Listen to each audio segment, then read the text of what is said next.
This is The Energy Show with REI Energy. Energize your investments and maximize your tax deductions. Here's Mike Mauceli. My name is Mike Mauceli, and this is The Energy Show with REI Energy, where we're energizing your investments and maximizing your tax deductions. Today, our guest is Marlo Lewis, Jr. Marlo is a senior fellow at the Competitive Enterprise Institute. Marlo writes on global warming, energy policy, and public policy issues. And we're going to be discussing today why Americans reject EVs. And you're going to discover why Americans prefer gas-powered cars to EVs despite the massive government propaganda and tax subsidies. Well, Marlo, thank you for coming on the show today. I mean, I have been reading a lot, and our listeners have also been looking a lot at these electric vehicles, and I think the government is finally, the government is finally starting to realize that the American population is really not interested in electric vehicles. Has this been just a big lie from the beginning? Well, I think it's an ideologically driven hope or belief from the beginning. And of course, that's not the best basis on which to make investment decisions on behalf of an entire industry that serves a population of 330 million people. Yeah, and one of the things that I think has been so unpopular with the American population, at least from friends of mine that I know, I mean, we just don't want to be forced into buying an electric vehicle. Well, absolutely. And it's amazing the lengths to which they are prepared to go to force us. Because, as you know, Congress last year passed this mischievously misnamed bill, the Inflation Reduction Act, which is just a gigantic spending bill, and federal spending increases inflation. And it's also a climate bill. And it provided all kinds of generous subsidies for the purchase of electric vehicles, up to $7,500 per vehicle, and all kinds of generous subsidies for electric vehicle charging infrastructure and for battery research. And yet the Environmental Protection Agency is not satisfied with offering consumers a subsidized choice. In other words, they're not content just to coerce taxpayers into subsidizing consumers. They are now also going to preclude consumers from exercising their freedom of choice in the marketplace. And so the EPA very recently proposed, this was back in May, proposed vehicle emission standards, greenhouse gas emission standards for passenger vehicles, which cannot be met even by the most fuel-efficient hybrids that are currently on the road. And I can give you the numbers, which I think are quite revealing if you would like me to do so. Oh, please. Okay. Well, if you, a lot of people may not be aware of this, but a greenhouse gas emission standard for a motor vehicle is almost entirely just a fuel economy standard by another name. And the reason for that is that the miles per gallon of a vehicle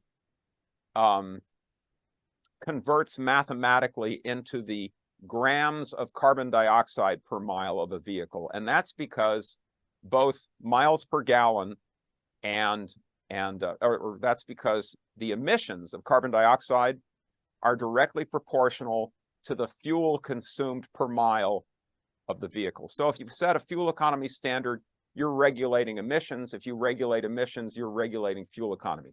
The EPA's number, it wants by 2032, by the model year 2032, for the average vehicle to emit only 73 grams of carbon dioxide per mile. Today's best performing Prius hybrid emits 155 grams per mile. So even if Toyota got rid of all of its non-hybrid vehicles and all of its vehicles met the standard of today's Prius, they wouldn't even come halfway to Wow. meeting the EPA's proposed standards. So how could Toyota or any other automaker meet the fleet average grams of carbon dioxide per mile standard? Well, the only way to do that is to sell more and more vehicles that don't have any emissions at all, more and more vehicles that don't run on gasoline or diesel at all. In other words, more and more electric vehicles, battery electric vehicles, or fuel cell vehicles. And it means that the automakers, to comply, will have to stop producing vehicles that most Americans still want because they like them for a number of reasons, one of which is their affordability. Another is, the fact that you can fill up your tank in minutes. You don't have to wait hours, to recharge and so on. They also have a longer range typically. And they want to exclude from us as consumers the right to make this choice for ourselves.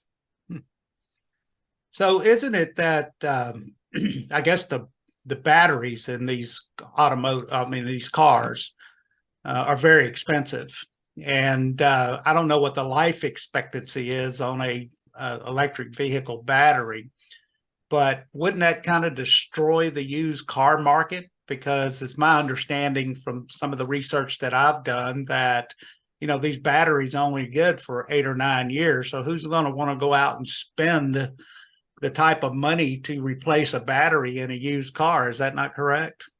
Well, yes. I mean, a typical electric vehicle can cost, up to $10,000 or $15,000 more than its non-electric counterparts. So it's the battery, as you point out, that is the biggest source of the higher cost. But they haven't been in widespread use long enough for us to know exactly how long we can count on those batteries to last. But from what I've read, a battery is not going to last the lifetime of the vehicle. You may have to replace your battery in 8 to 10 years. And then if you buy a used electric vehicle and it needs a new battery, all of a sudden you're spending pretty much what you'd have to spend to buy a new car.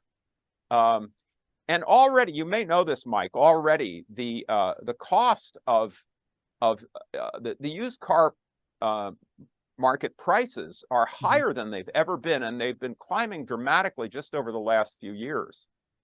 And I think it is related to this obsession with vehicle electrification and pushing the fuel economy standards out as far as possible, which also adds to the technology cost of new vehicles. That's one of the reasons why people are buying more and more used cars, is because new cars, in many cities, people who are earning at the medium income, they can't afford a new car. The new car prices now, the average new car I think is something like $48,000. I mean, you got to be a wealthy person to afford a new car today. And that's for a gas-powered car, right? Not an electric car. Exactly. Yeah, I agree with you. I don't really see how, the middle class or lower middle class is ever going to be able to afford these electric vehicles. And if it's anything like my like my telephone, my cell phone, that these batteries get weaker and weaker over time, so your charges don't last as long. I'm assuming that's the same thing that's going to happen with a lot of these electric vehicles. Over time, your battery is not going to hold the same charge. Well, I would assume so, especially in the last couple of years of its life. Yeah, and also you're probably familiar with this, that about 90% of all electric vehicle owners have at least one or two other non-electric vehicles. In other words, the typical EV purchaser is a well-to-do household, which is also a multi-vehicle household. But about 1/3 of America only owns a single vehicle. So what do these people do as their backup? A wealthy family can have one or two or more internal combustion engine vehicles as backup.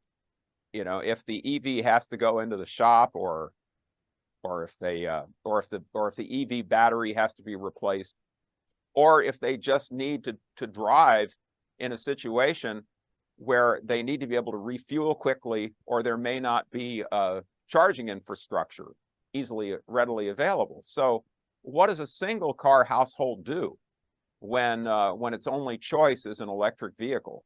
And a lot of those single car households are lower income households. So there is an equity concern here, if you will, an environmental justice consideration. Yeah, I think more and more, a lot of these policies that the government pushes, it's all about environmental. I know in my business, in the oil and gas industry, that at first they came after, the permitting process, but now I think I was reading one of your articles where the EPA is now kind of in charge of a lot of these environmental policies that are being pushed. And I mean, how is that possible?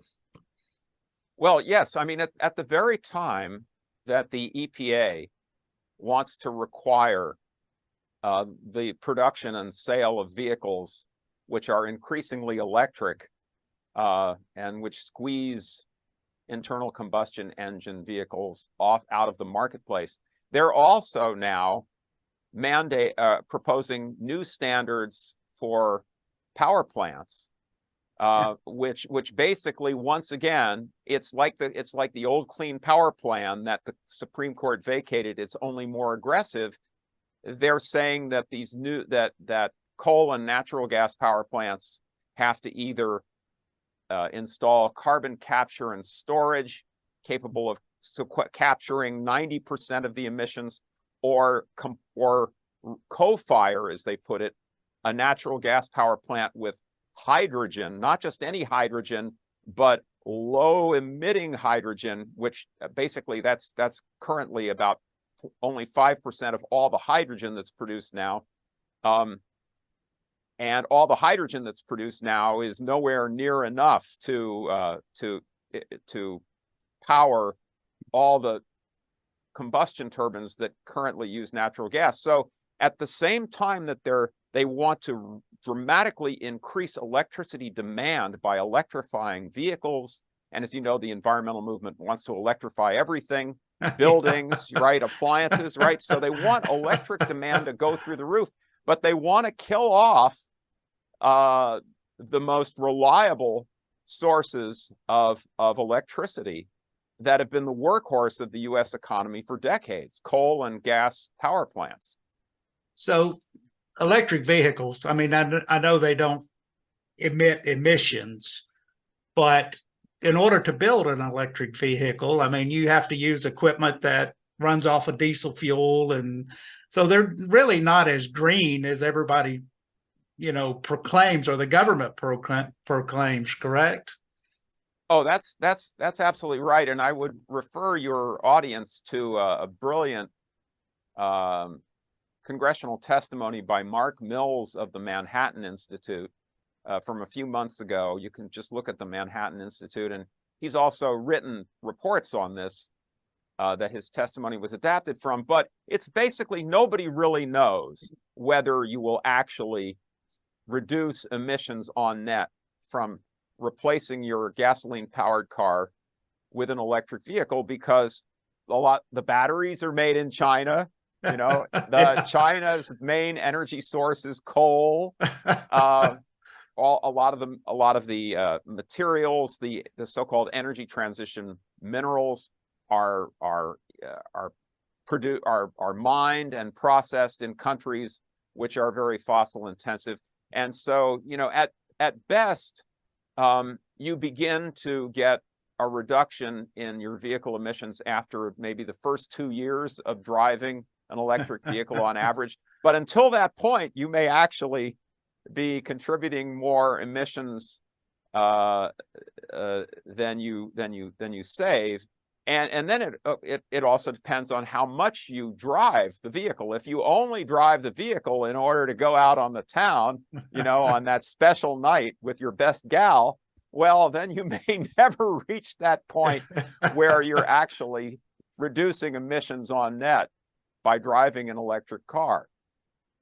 Yeah, it doesn't make a lot of sense. I mean, as far as, I mean, I understand that, electric vehicles and a lot of the, I guess, auto manufacturers, they're all now trying to get on board with producing electric vehicles, even though, it seems to me that the first items that probably should have been addressed would have been the grid on how we're going to electrify all of these electric vehicles that supposedly the government is now pushing on us.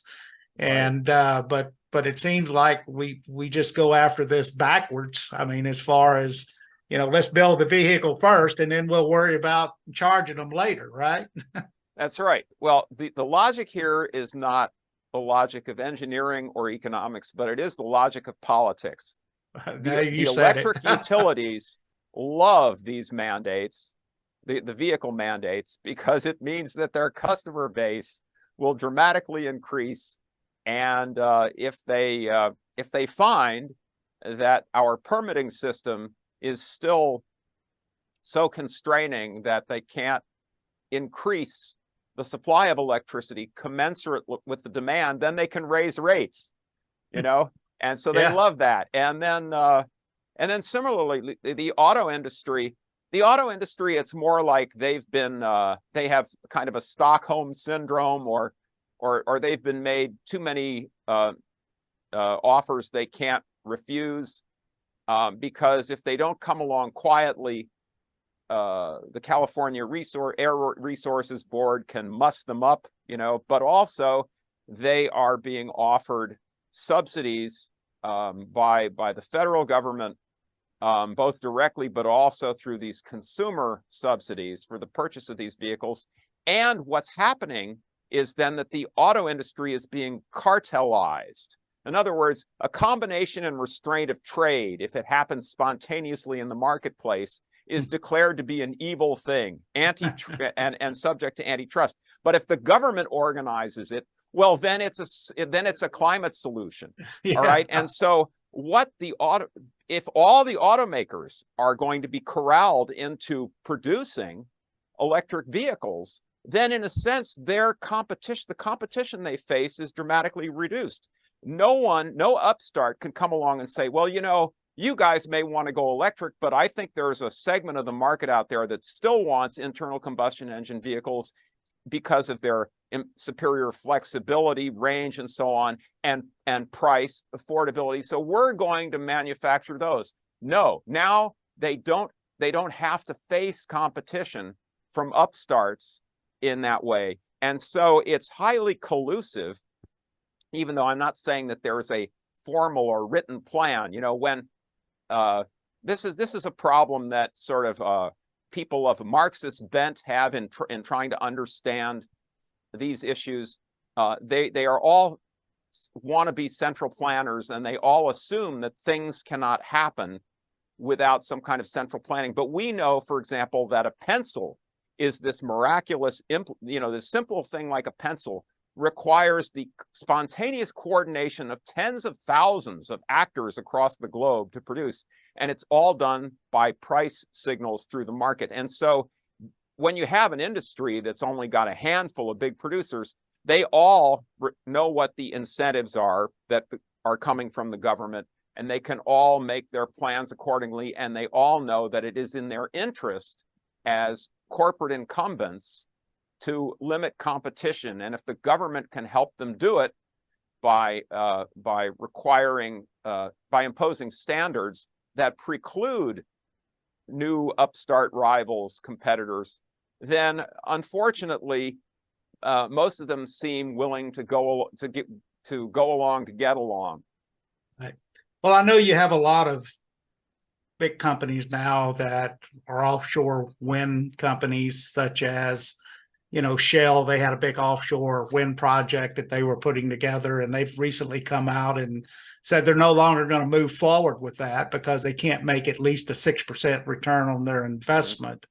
And then you have other wind companies. I think there was one that went bankrupt, or one solar company that just went bankrupt, even though the government is trying to subsidize these companies. And now you have Ford, I guess it was earlier this year, come out and say that they're going to lose $1 billion on their electric vehicle manufacturing this year.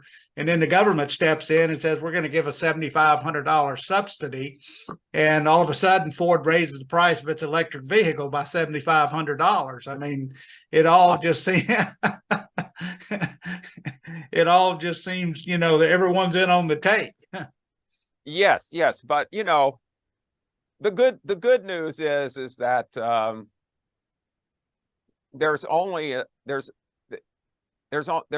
there isn't an unlimited power to sustain an economically unsustainable business plan or industrial policy plan, which is really what we're talking about here. And so you're going to find some of the rent seekers, losing their enthusiasm and maybe even peeling away. But it's very hard. I mean, most corporations are just terrified of the government. I'm venturing into now a topic that is really out of bounds for CEI. Not that someone's going to slap my wrist, but it's not really something that I can claim to have any expertise in as a policy analyst. But I think we all know that today, the government today is operating in a very thuggish way, and that if they want to get you, they've got the ways and means, and it's scary. It is. And I mean, and the most gentle side of it is the cancel culture, where you can be, canceled and deplatformed and vilified for holding the wrong opinions. And so corporations are timid creatures. Yeah. And so it really takes a lot of guts for a CEO to stand up to this and say, no, I'm not going to play this game anymore. So what it will require, what actually would help is if we had, a change of the guard in Washington, D.C., and we actually had a Congress and an executive that was dedicated to the rule of law and restoring genuine free market competition. Then I think you'd see more business leaders expressing what they actually believe in public and taking actions accordingly. Well, I think that's one thing you see in my business, which is oil and gas. I mean, you have, of course, your public companies are going to go along with a lot of the environmental policies, and even the independents. I mean, the oil and gas industry is one of the most heavily regulated industries out there. Mm-hmm. But the independents, which find most of the oil here in this country, we are pushing forward. We're still exploring. We're making discoveries. And in fact, even with all of the turmoil that the government, or all of the pushback that the government's had, we've actually been able to increase production this year, simply because prices obviously have been a lot better. I mean, this administration obviously trying to kill the oil and gas industry has caused oil prices to go higher. And we still have a lot of product out there to find. So, we are pushing back, and we are out there still exploring for oil and gas and I think in the end, a lot of these, this push for green energy. I mean, while I'm on board with all forms of energy. I mean, we've got 6.7 billion people in the world, so we need all forms of energy. But oil and gas is not going away anytime in the future. Right. I do applaud your industry, and I mean, the fracking revolution was amazing, and I mean, it's still going, and it was not, an achievement of big oil. It was an achievement of a lot of, smaller companies, as you say, independents. But the hostility from this government to your industry is mind-boggling. I mean, the first thing that Biden did when he, on day one, when he was inaugurated, was kill the Keystone XL pipeline. Now, which was for some of your listeners who may not remember, it was a pipeline that was supposed to bring crude oil from Canada down to various refineries in the United States. Now, President Obama delayed a decision on the Keystone XL pipeline. I forget for how many years, 8 years or something. He Right. pursued a death by delay strategy.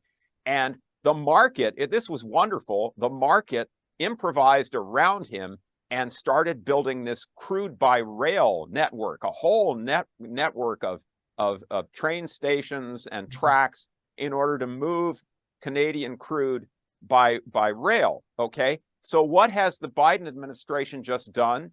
It has just proposed to ban the movement of oil and natural gas by rail in this country. It's unbelievable. Or maybe it's just natural gas. I have to check that. But it seems to be, that they're, in other words, what they're pursuing, although they don't use the words that were popularized by the environmental movement, which is keep it in the ground. The idea is if you can't bring your product to market, then you'll never drill it in the first place. And this is just crazy, because without the ability to move natural gas around, and as you know, pipelines are being blocked, time and time again, which is the most efficient way to move gas or oil. So rail then becomes the next alternative. And if you can't move gas around by rail, how are you going to get it to our liquefied natural gas export terminals to send to Europe, so that Europe can't be coerced by Vladimir Putin, who can't threaten them, well, I'll cut off your gas unless you let me run amok, in Ukraine. And so the Biden administration has just, whatever lip service it gives to the idea of energy security, it counts for nothing with these folks. Right. Unfortunately. No, I agree with you. I think that, they push all of these policies and say how pro-energy and how pro the little guy we are, but when it comes down to it, the main person that they're hurting is the little guy, or the, middle class, trying to destroy it. And it's almost laughable, I guess, as far as a lot of the policies they push. And I think the American people are finally starting to see through it. And again, bringing us back to the topic on electric vehicles. I mean, if people don't want to buy them, they should be able to buy gas vehicles, or if they want electric vehicles, obviously they should have a right to buy them. And I think that's why a lot of people are pushing back on it. Right. I mean, if the electric vehicle is such a great bargain, such a great deal for consumers, why do we need a mandate to make us buy them? I mean, do we do that with any other kind of product? It's crazy. But something that I have a colleague here named Ben Lieberman, and he would make a great guest, because he specializes in the consumer appliance impacts of federal rulemakings. And so one of the things that really brought this to prominence, of course, was the suggestion by the Consumer Product Safety Commission that maybe they'll ban gasoline, natural gas powered ovens and stoves, right? Ranges and so on.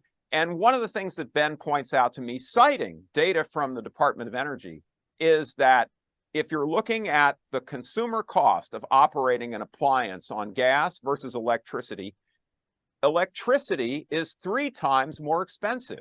Yeah. This is what the Biden administration wants us to rely on to run our homes, cook our food, wash our clothes, heat our homes. Now, if someone prefers electric ranges and, electric heating, fine. But why compel Americans to spend 3 times as much if they don't want to? And isn't it going to cost more to generate that much electricity? I mean, when it comes down to it, you're generating electricity through coal, natural gas, nuclear, wind, and solar. And, of course, I read somewhere, I think the total amount of wind and solar is about 20%. So still 80% of our electricity generation is coming from natural gas and coal, right? Right. So yeah, sure. So this leads to higher consumer energy costs. And who is that good for? Yeah. Well, it's good for someone who thinks it would be good if more and more of the country would depend on federal government subsidies to survive. Think you hit that you can't really get through the day, get through the week without our help. And why would anyone want to put you in that position, make you dependent on them for their help? I leave that to your listeners' imaginations. It's not too hard to figure it out, but I don't want to be accused of attributing bad motives to anyone. Well, it's kind of like California last year, right? They came out and, when during the heat wave and told all their customers that they needed to stop charging their electric vehicles because they were putting too much stress on the grid. Yes, right. Right. Yeah, so their claim is that the heat waves are caused by climate change. The solution is electric vehicles.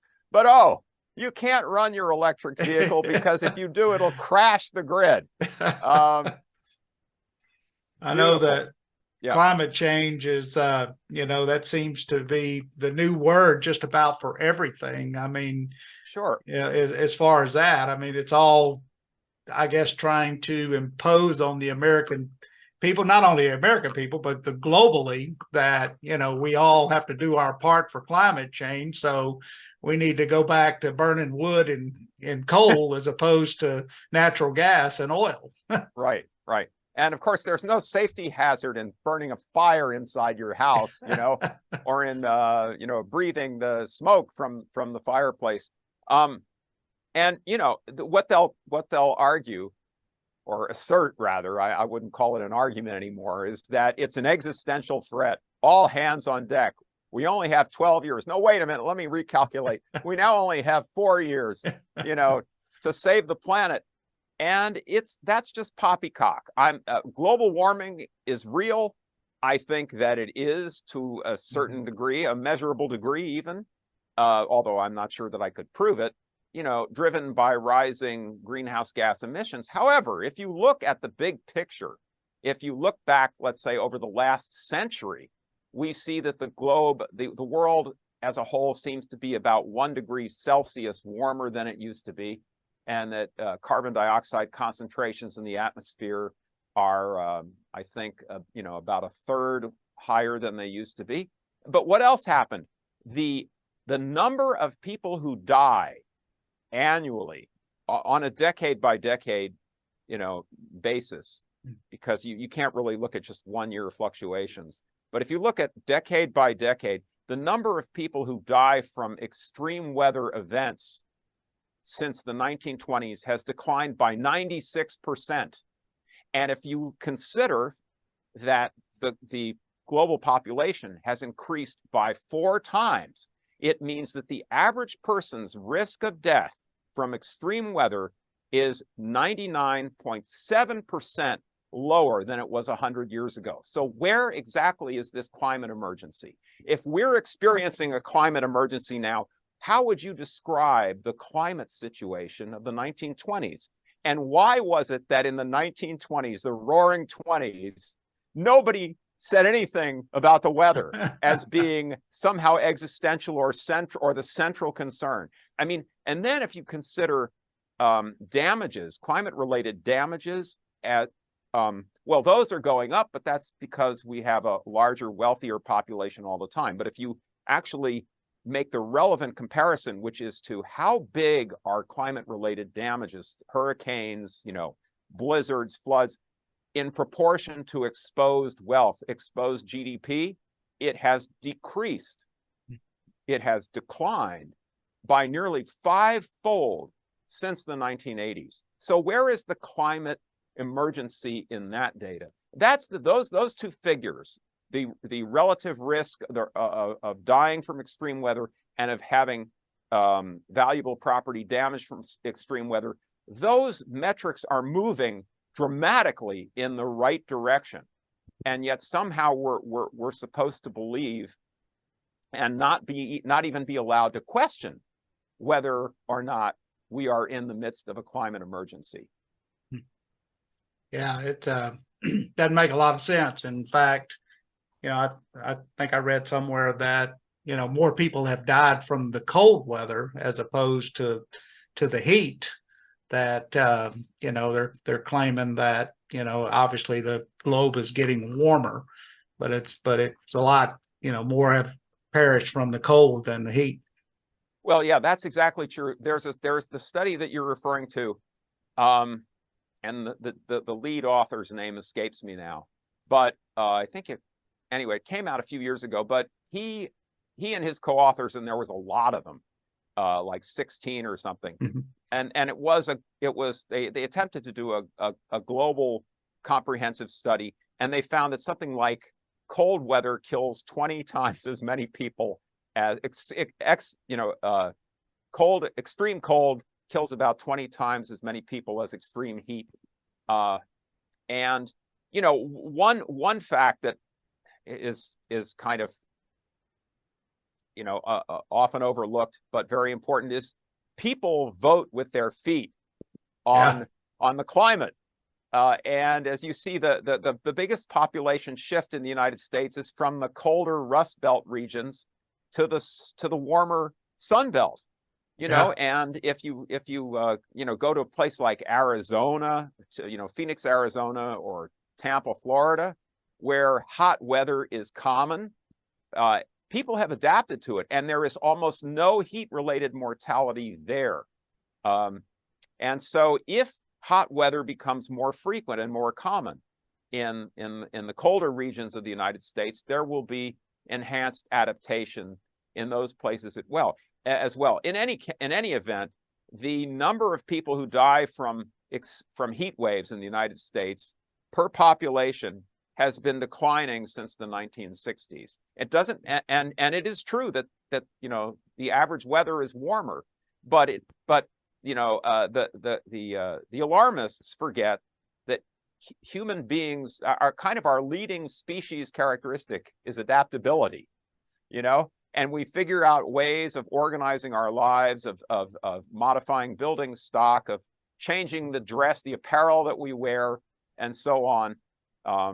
And that so far, as I said, worldwide, the weather-related mortality risk is just a tiny fraction of what it used to be 100 years ago in the good old days before SUVs and natural gas power plants. And again, it all comes back to this propaganda that the government is pushing. And, in your opinion, what is the social cost of the government's hostility towards fossil fuels? Oh, gosh. Well, it's hard to say exactly, how to measure that. I'm very dubious of any kind of quantification of social cost, but because the other side wields it like a big stick to claim that infinitesimal, unmeasurable reductions in global temperature are actually worth billions of dollars because we multiply what we think is the social cost of a ton of carbon dioxide emissions by the number of tons that we reduce, even though scientists won't be able to see any difference in average global temperatures or any other environmental indicator that might be related to average temperature. However, it's obvious that civilization is a gigantic social benefit, that we all are better off if we live in a prosperous country, in a prosperous community, in a safe neighborhood. All of those things enhance our safety, security, and standard of living, and our pursuit of happiness. But the thing is, though, that you can't really have any of that unless you have abundant, affordable, reliable energy. And so I would say that fossil fuels, have contributed more to increase the social benefits of civilization, which is itself a social benefit beyond what precedes civilization. More fossil fuels have contributed more to that than perhaps any other single factor. Certainly more than all the environmental programs put combined. No, I agree. And you've worked in government. I mean, do a lot of these politicians that support the Green New Deal actually believe in it? Well, I don't I don't interact with many of those folks, and they certainly wouldn't let their guard down in front of me. I mean, I do interact with them occasionally, but not, not in camera, only in public settings. So, I mean, yeah, you never know what. Remember the old radio program, The Shadow? Who knows what evil lurks in the hearts of men? The Shadow knows. Well, actually, only an omniscient God could know that. The thing is that what I have found in Washington, D.C. is that very few people are simply cynical. Even the people who know that they are ruthlessly pursuing their own ambition want to believe that somehow there's a greater public good that justifies their selfishness, that there's a higher ideal that makes it okay for them to have special privileges, and for there to be, say, even for there to be a two-tier justice system, because after all, you're trying to save the world or achieve equity or social equity or whatever it is by any means necessary. So there's a lot of that kind of thinking that Right. I've seen. And I actually, when I came here, I was kind of surprised, because I didn't come from a government background. I came from an academic background, and it was a question to me, like, are all these people simply venal, or are they all simply, ideologues? And people are complicated, and I think the same person can have some of both, and I think the proportions probably change from year to year. I mean, most people we're all, like all of us, we're all caught up in the work we do, and very few people, I think, have that kind of interest or leisure to sit back and examine themselves to figure out exactly what is driving them. I mean, how Al Gore has gotten rich from promoting climate alarms. So do you think it's even do you think Al Gore doesn't know that? Well, of course he knows that, but do you think Al Gore ever has any doubts about his righteousness in so doing? No, I don't think he does either. And it's very easy for people to believe that they are honorable if the ideals that they pursue, reward them. So anyway, it's a complicated question. I'll just say that I've never met anyone who has actually said to me, I think what I'm professing is a load of garbage, but I do it because it makes me electable or it makes me rich. I've never heard anyone on any side of any debate say anything like that. Yeah. Well, it just seems to me that, just from listening to the news, obviously I'm not around people in Washington very often, but it seems like everyone has talking points. And once that talking point gets thrown out, then, just about every network kind of mimics it or has their own little turn on it. And, it just seems like there's one group, and that maybe that's the EPA, or maybe that's the environmental socialist governance group that throws out these narratives, and everybody just seems to fall in line and follow along with it. Yeah, it's really incredible. I would say one of the big challenges of maintaining a free society today is that we really don't, and this is not an original thought with me. I've heard Chris Plant, the radio talk show host, say this frequently. If only we had a real fourth estate, if only we had, a real news industry. We don't anymore. We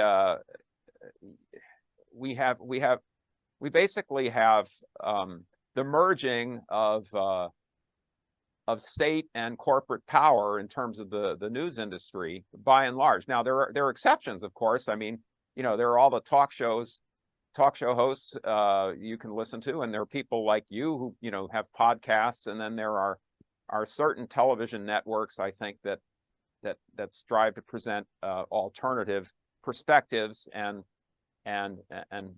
really solid information. But yeah, I mean, it is amazing. I mean, especially in terms of the attacks on Republicans and conservatives.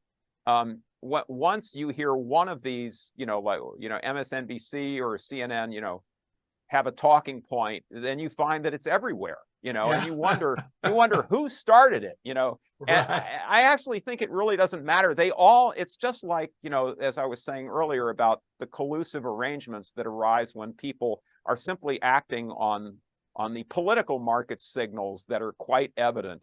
They all can see that, okay, this is what we need to be saying today about this topic.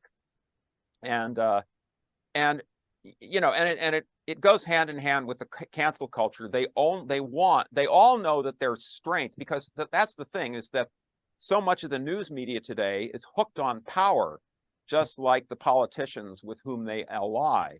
And so they're really not interested in getting at the facts or presenting information that allows the home audience to make its own judgments based on the information, but they want one approved narrative to be the only thing people hear. And so they have a motivation now. No one has to give them their marching orders, although there is some of that, as we know, where the FBI actually went to Facebook, and said, hey, this is how you need to be aware. You need to be aware that something's going to happen here that has all the earmarks of Russian disinformation, so you can't cover it. So there is some coordination, explicit coordination. I think it would be naive to deny that. But I think most of it happens just because they all know they're on the same team, and they all basically have the same objective, which is to grow the state at the expense of the private sector.